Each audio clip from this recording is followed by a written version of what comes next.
groups. I've met with several groups of industry leaders in community areas. We have worked with them, and we've had several meetings of large groups that have come in.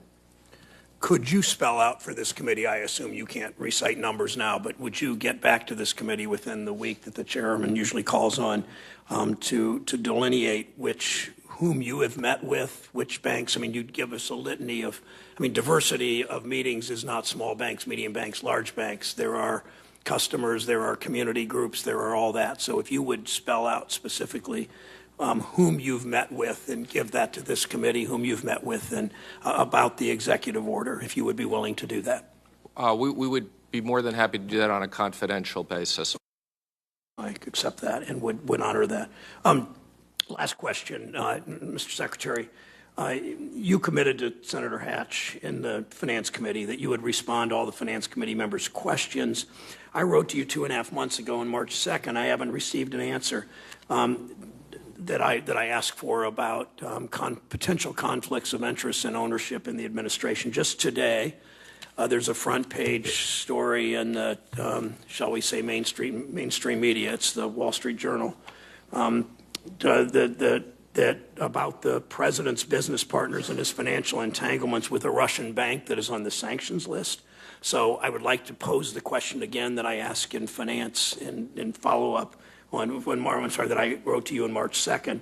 Will you get a complete list of Trump business associates and financial ties to ensure that any foreign entanglements are benign with respect to the laws you enforce, terrorism, money laundering, sanctions, CFIUS, IRGC associations, and the like? So would you commit to us to get a complete list of Trump business associates and financial ties because of the threat they could have, to ensure that they are in fact benign?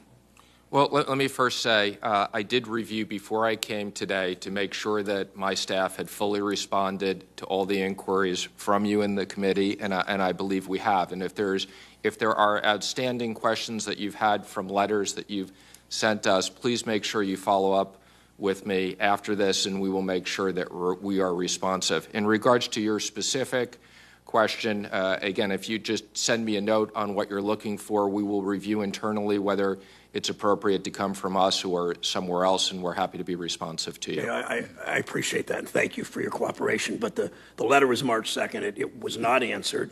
I'm asking it again. I will follow up with a letter again, but we want to know, we want a complete list. I mean, there are people in this country are troubled by the president's business connections. They're troubled when the president's family goes to another country to do business, and American taxpayers provide security for their families, and that money goes to the Trump business empire, including the president. People want to know about those financial entanglements. That's not an academic or a political science exercise. It's not even a political exercise. It's about the national security of this country, and it's about people needing to know that information. So I reiterate how important it is. We just last week listened to the nominee for CFIUS and terrorism and financial crimes, all those very important issues, or those positions, and we want to make sure his ties don't affect their ability.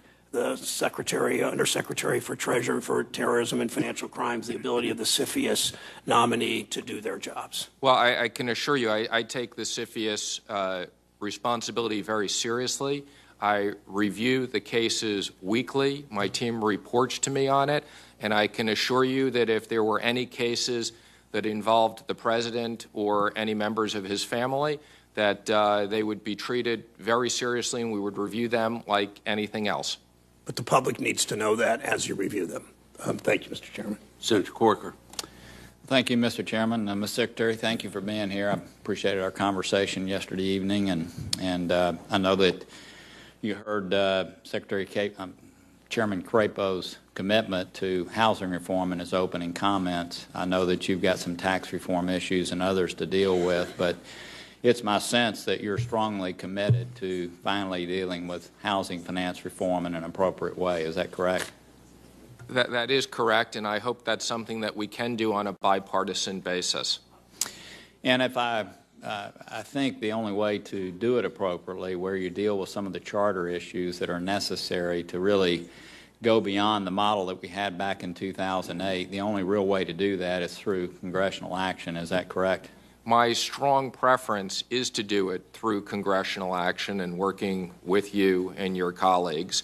I will say that obviously the Treasury has a lot of exposure and taxpayers are at risk, but my strong preference is to do it exactly as you've described. Mm-hmm.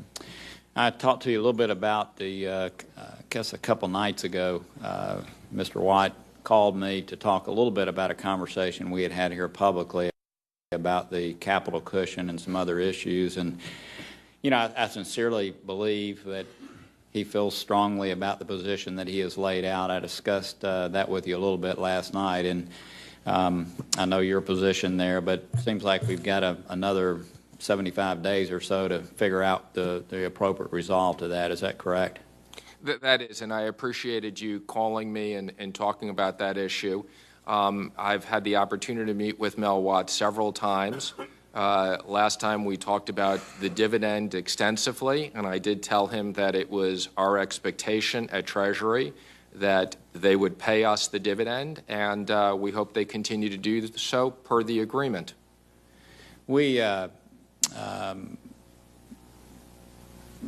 I think most of the models that have been put forth to try to resolve the issues that have continued to exist with Fannie and Freddie, most of them call for an explicit guarantee because of the fact that there was an implied guarantee, which really caused a situation where there were private gains and public losses. Certainly, if there is any guarantee that's put in place after hopefully a large amount of capital being put up in front, that's something that should be priced, should it not? Absolutely. If we do end up with a situation where the government is issuing a guarantee, no different than FDIC insurance or FHA insurance, the government and the taxpayers should be compensated for that risk. Well, I'd just like to say, again, there's been a lot of work. Senator Warner and myself, many of the people here at the committee have spent a great deal of time on this issue. As I mentioned to you last night, I doubt we'll have a that knows as much about this topic as you, and I look at this as a tremendous opportunity really to resolve this issue because of your knowledge and the strong interest on our committee. I think when we attempted this back in 2013, we did so in a fashion that was so complicated, very difficult, even though we passed something out of the committee, to bring that into the mainstream on the floor and certainly in front of the American people. My sense is there's been a lot of work to streamline since, and I will say I feel for the first time a real opportunity to align not just the interest of U.S. taxpayers and the fact that we want to have a housing finance system that is robust, but also, in fairness, one that more fully aligns the public sector interest and the private sector interest. I know I talked to you a little bit about some potential proposals last night on the phone, but I just want to thank you for your interest in this and look forward to hopefully completing the work that is the last piece of work, the one piece of work that really should have been front and center on financial reform when we did it in 2010. And I want to thank you for your concern, your interest, and hopefully involvement in bringing this to a close. Thank you. I'm committed to work with you on it. Thank you, Senator Reid. Thank you, Mr. Chairman, and thank you, Mr. Secretary, for joining us today. You noted in your testimony the importance of the work done at the Treasury Department to identify and disrupt terrorist activities, specifically by targeting their financial networks. And this work is critical and depends a great deal on cooperation of our allies around the world, specifically where intelligence sharing is concerned. And after the recent revelation that President Trump shared highly classified information with the Russian foreign minister, reportedly information given to him by an ally but shared without its knowledge, do you have concerns about the chilling effect this is likely to have on our relationships with these critical intelligence sharing partners? Well, I can't comment on what information was shared or not, since the only thing I know is what I read in the press. But I will say I'm probably spending 50% of my time on TFI issues. It is, I think, perhaps the most important issue right now as part of my job. I assure you that I take it very seriously. I've had 2 foreign trips meeting with both the G7 and G20, and in each one of those meetings with my counterparts, I have discussed this, and I'm happy to report that we have a very close working relationship with our partners and our allies on this issue, and something I think can be incredibly effective in stopping terrorism throughout the world. Thank you. The White House has also asked you to review the Orderly Liquidation Authority established by the Dodd-Frank Act. And as you know, the statutory purpose of the OLA is to provide the necessary authority to liquidate failing financial companies that pose a significant risk to the financial stability of the United States in a manner that mitigates such risk and minimizes moral hazard. And I'd like to highlight some of the OLA provisions and ask whether you support them. In the case of a failure of a mega bank, do you support the mandatory removal of the mega bank's executives and board members responsible for the failure? Again, we are going through an extensive review of OLA as instructed by the President. We are just starting that process. I have had discussions with many finance ministers and governors throughout Europe, and this is something that's obviously very important to them as well. It would be premature for me to make any specific comments on any aspects of it. We're doing a review. I'm open-minded to looking at all these, and I look forward to issuing a report, and we'd be more than happy to come back and update you once we've done more work on it. Let me, recognizing your answer, put on the record two other issues which I would like you to bear particular attention. And I'll put it in the form of a question, understanding that your response would probably be similar to your initial response. Do you support the FDIC's authority to claw back compensation from executives or directors substantially responsible for the failure?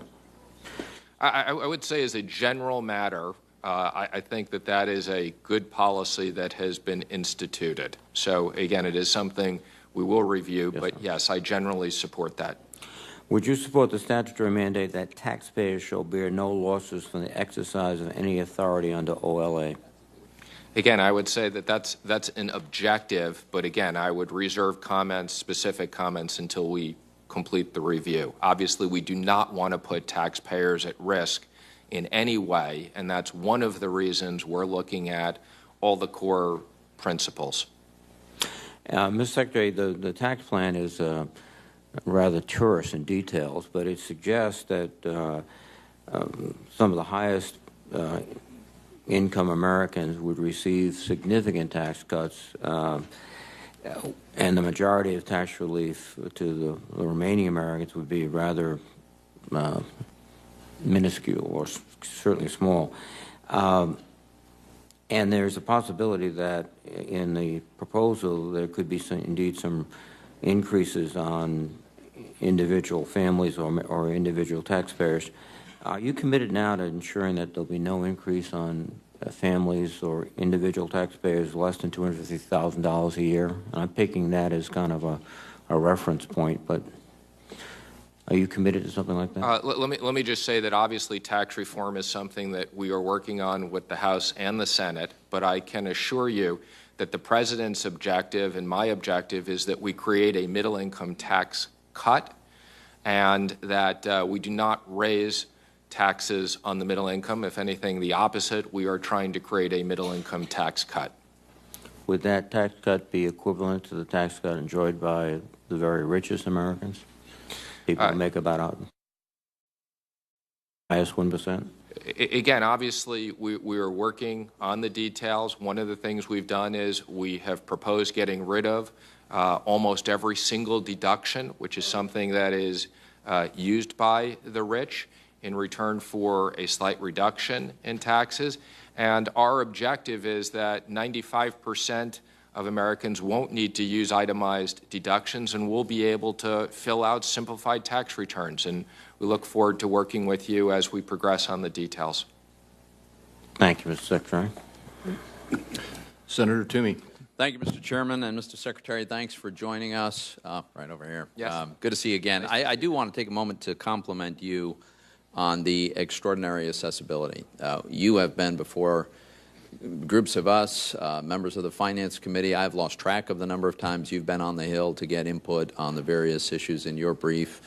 You've been available by phone. You've hosted meetings at the White House, and that is a very welcome change from the previous regime, and I'm grateful for your accessibility and responsiveness. I also want to commend you for reiterating the goal that we should be striving to create an environment in which we can sustain growth that's above 3%.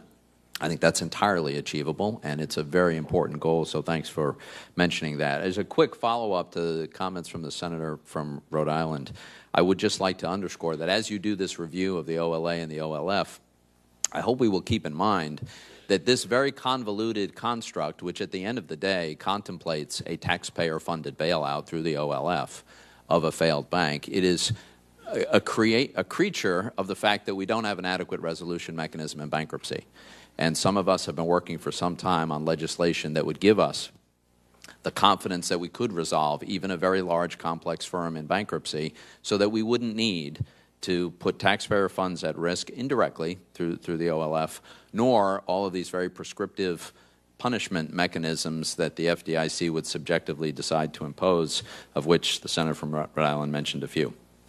In this general topic, I wanted to address one of the egregious problems with the FSOC, which you chair now, and it has to do with the designation of these too big to fail firms. The SIFI designation strikes me there are several obvious problems with the way that had been run, and I'm hoping to get your reassurance that it's going to be run differently. Some of the things I've objected to is a completely opaque process where a prospective designee would have no idea the criteria by which they would be designated.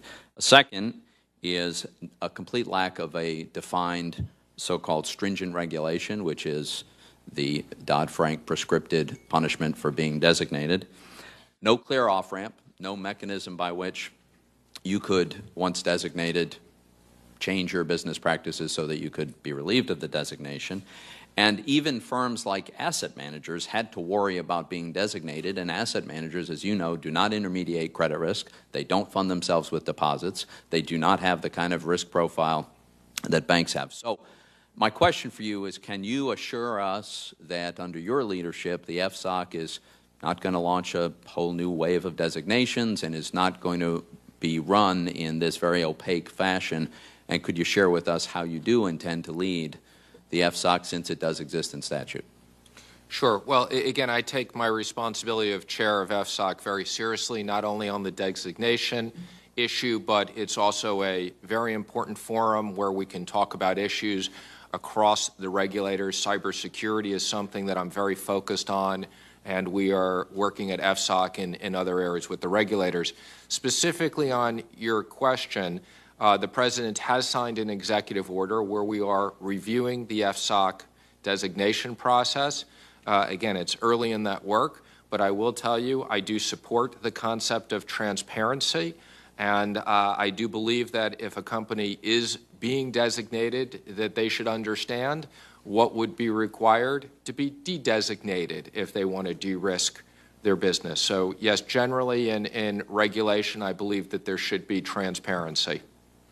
Thanks. And then just quickly on the CFPB, I remain deeply concerned that the way this entity was structured has left it completely unaccountable, and it behaves as an unaccountable regulator. In many ways, the House Financial Services Committee had to take extraordinary steps to even discover the nature of their processes in their regulation of indirect auto lending, despite the fact that the statute forbids them to regulate auto lending. They continue to fail to produce a timeline that we've requested to explain their involvement in the discovery of the Wells Fargo abuses, where it appears that the CFPB jumped in at the end to take credit for what others had done. And Director Cordray has still yet to respond to QFRs that I submitted to him over a year ago. I think this lack of responsiveness and accountability is the logical consequence of an entity that even a court has determined is unconstitutional in its construct. I hope you'd agree to work with us to change the governance of this entity, make it subject to appropriations and appropriate congressional oversight. Yes, we would work with you on that. Thank you. Thank you, Mr. Chairman. Thank you. Senator Menendez. Thank you, Mr. Chair. Mr. Secretary, welcome. Thank you. The President spent a great deal of time on the campaign trail highlighting those neighborhoods and communities throughout the country that seldom reap the benefits of economic expansion but are reliably and disproportionately burdened by economic downturns. And in responses to my questions for the record after your confirmation hearing, you said, quote, "I share your commitment to bring back jobs to these communities that have been so gravely affected by economic conditions for which they had no part in creating. If confirmed, I will work with you to make sure the poorest and rural Americas of America are no longer left behind," which was heartening to hear. So with that, let me ask you about community development financial institutions. The private community partners that have stepped up for the better part of a century to inject capital, create jobs, provide mortgage credit, small business loans, banking services in those forgotten communities. In 2016 alone, CDFIs made over 39,000 loans and investments, totaling more than $3.6 billion, financed over 11,000 small businesses and over 33,000 affordable housing units. So explain to me, how is it possible to reconcile the President's promises and your commitments with the administration's plan to eliminate the Community Development Financial Institution Fund, the very foundation on which these investments are made possible? Sure. Well, let me first again say I am committed to work with you on helping these communities. In traveling with the President during the campaign, I had the opportunity to see a lot of this, and I also had the opportunity at One West to see this where previous loans have been made improperly by IndyMac. In regards to your question on CDFIs, as you know, the President's budget has as a priority to make sure that we reinstitute proper spending for the military. The President is very concerned that we have not made those proper investments over the last number of years, and that required a huge investment on part of the government. So we had to make difficult decisions in where we would try to save money on other areas. While I share some of your concerns with the CDFIs, we had to look at this across a lot of different priorities. It is an area where this market is mature and there is private capital that will come in and the banks do lend, but I do share your concerns on this. Let me respond to that because I believe in a strong defense. We spend more than the next 7 countries combined, and we can do better, but not at the cost of everything that makes America worthy of fighting for and dying for, and not at the cost of millions of Americans who languish in an economic situation for which none of us generally would want to live in. And when I looked at the budget justification that was put out by the administration, the justifications proposed in the budget outline as to why it should be zeroed out is not even an accurate description of the program's statutory purpose. It said that this was to, quote, jumpstart an industry. That wasn't the case. It was created to promote access to capital and promote economic growth in economically distressed areas. So we obviously disagree on the value of the program because in my mind, when there are more than 50 million Americans living in community with high percentages of adults who aren't working and many who have no high school degree, every block has a few vacant homes and incomes are stagnant, these communities desperately need investments that will allow them to start small businesses, create jobs, purchase homes. This is where I thought I was going to find common ground with the administration, but zeroing out, for example, CDFIs, even in your desire to do national defense, doesn't make any sense on behalf of the very people who you supposedly want to defend.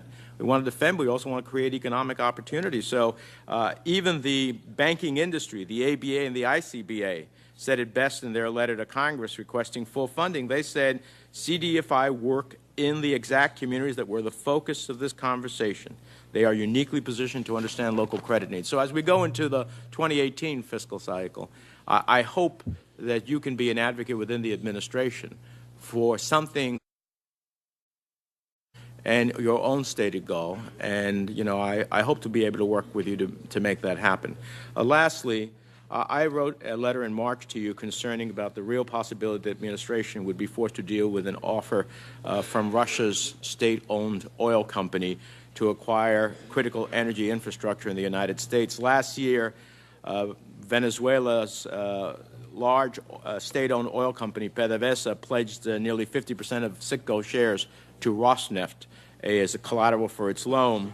I received your response on Friday evening, and frankly, it doesn't say anything. It just recites relevant statutes and standard CFIUS procedures. So my question is, would it concern you, Mr. Secretary, if Venezuela's state-owned oil company defaults on the debt, and as a result, Russia's state-owned oil company exercised a near majority ownership stake if they haven't purchased additional shares in the open market? They may have the possibility of being the majority owner.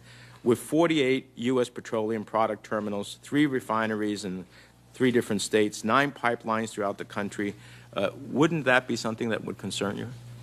Well, let me just be very clear in stating this. This is an issue that I am aware of, not just from your letter, but from other people who have raised the concern. I can assure you that this, like any other national security issue, will be reviewed at CFIUS. And at appropriate where national security issues also discussed in other confidential settings. And at the appropriate time, I'd be more than happy, as issues progress on a classified basis, we'd be more than happy to have a confidential discussion with you. I look forward to that. Thank you, Mr. Chairman. Thank you. Senator Scott. Thank you, Mr. Chairman. I think it's good to see Mr. Tillis here with us today. Everyone's giving him thumbs up, so it's good to see you healthy here. That's why I don't run at 8 a.m. in the morning, however. Shut up. Excuse me. We'll talk to you later. Mr. Secretary, it's good to see you here as well. Like you, I had a past professional life. I spent about 20 years in the insurance industry. Now, that may not be as cool as making the Lego Batman movie, but it is germane to my question. I was pleased to see the President call for you to review the FSOC's non-bank SIFI designation authority. I think examining the transparency, the due process, and likelihood of distress associated with these designations is good public policy. At the end of the day, insurance companies are not banks, and they should not be treated as such. Under existing law, FSOC includes an independent member with insurance expertise. Most FSOC members can have their vacancies on the council filled by whoever takes their place. The law specifically allows that. Unfortunately, such a provision does not exist for the independent member with insurance expertise. When the current insurance expert's 6-year term ends, there will be no one there to take his place and no voting member with any insurance expertise. Do you believe that Congress should address this discrepancy between the vacancies of the FSOC members, and if so, how would you suggest that we do so? I would, first of all, let me just say I've had the opportunity to meet with him several times. I do think it's very important that we have someone on FSOC that represents and has experience in the industry, knowledge. I'd be happy to work with you on that issue. We're aware of his term is coming up, and if you or anybody else have suggestions for us for someone to replace him, we'd be happy to listen to that. But I share your concern, and we want to make sure that we keep that spot on FSOC. I assume that when you make your presentation to the President on your review that you would perhaps bring that issue up to the President as well? Yes. I want to thank Chairman Crapo and Ranking Member Brown, who have both committed to solving this issue as well. So I think if we work as a committee, we can solve this, I think, discrepancy that is unusual and certainly not practical. Thank you.